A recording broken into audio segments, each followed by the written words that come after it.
Forests are getting destroyed by invasive pigs and other ungulates like sheep, goats, and cows. This is a big problem for many of the islands in Hawaii, especially the Big Island. The pigs bulldozed our garden and they also damaged our water line. The pig problem all started in the year 1778 when Captain Cook arrived in Hawaii. The pigs kept reproducing on from there, destroying the landscape and to this day still destroying it. It and many businesses and private property get affected by the pigs still. What we throw at the pig problem, I'd probably say I would say $10,000 a year is what we use, and that's pays for our trapping fee. One guy with a bunch of dogs and 5 cages on the property, and labor that we use to apply our chemical and our natural deterrents on the course. Pigs can also cause businesses to go out of business. Makale is about 986 acres, open space, no fencing around the property. For a club like us who doesn't make a lot of money, we don't have the funds to put fencing around the entire perimeter of the property. But there is solutions to the pig problem. There are various methods that work better for various people or businesses, such as hunting, trapping, or fencing.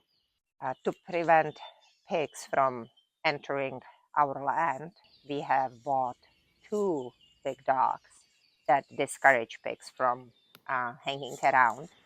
And also, our boys built a hunting stand with a pig feeder where they can hunt pigs down.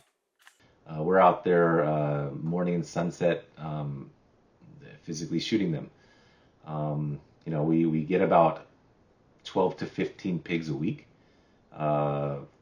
You think that's enough to stop the damage, but surprisingly not. They're still rooting around, still damaging.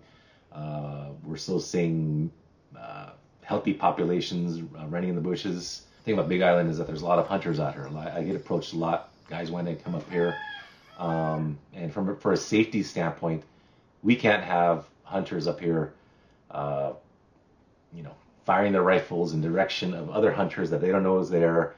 And one of the best ways to keep pigs off the land is to do fencing. It can be costly, but there are grants and things available, and that is what we've done. Over the course of time, pigs do find their way in, and there's pukas along the way, so that does require repair. The USDA estimates that feral swine are responsible for $2.5 billion in damage to the U.S. agriculture annually. Throughout the scale of destruction that they inflict on soil, grasslands, trees, wild plants, crops, and waterways. And they threat the pose to rural livelihoods, livestock, and wildlife. Feral swine are one of the most devastating invasive animals in the U.S. You can be a part of the solution. Here are a few things you can do. You can hunt feral pigs and report feral pig sightings by calling APHIS Wildlife Services at 1-866-4 USDA WS or use their program directory to connect you with local experts. You can also report sightings of pigs through wildlife management associations. You can avoid luring pigs by closing off compost bins or closing off your entire property with fence. You can also trap pigs by using whole corn, livestock cubes, carrion sour grain, and commercial hog attraction scents. Pigs are an increasing problem to the Hawaiian Islands. We can all come together to protect our native landscapes, home and commercial properties, and restore the health of the islands.